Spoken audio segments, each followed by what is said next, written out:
originally?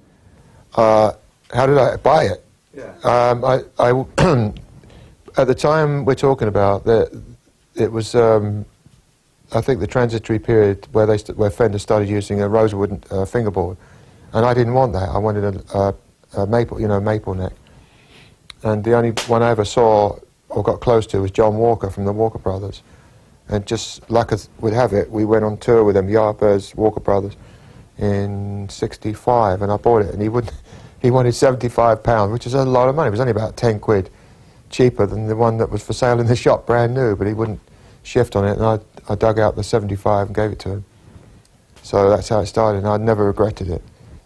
Yeah. And record that you record with this? Shapes of Things, it was on Over, Under, Sideways, Down, it was on that.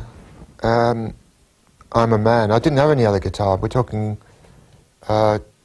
April, I think February, March, I joined the Yardbirds, and we were just on the road constantly, and I had that guitar. I didn't even have my own guitar.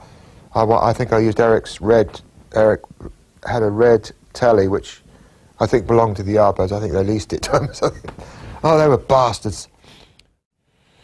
He snuck in the studio when I was doing Blow by Blow with a case or two, guitar cases, and he had his eye on it. I don't know what the hell I was doing with it. I think I didn't have it with me, the one with this one, the original.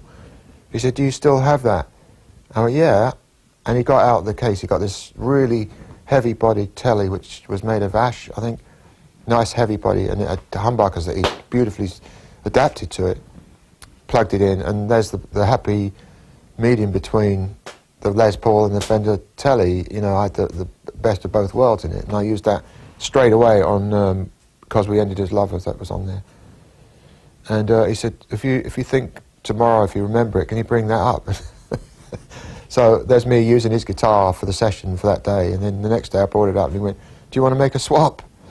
Oh yeah, is this guy, lost his nut, because it was a much better guitar that he lent me, And then as he walked out for the last time with it, I went, "Oh, bye-bye." There goes my old workhorse. But he got more enjoyment and use out of it, I think, than I would have. So that was the end of that. Yeah. And I hear that it's in the Rock and Roll Hall of Fame now. That old piece of fantastic equipment. Approach the guitar?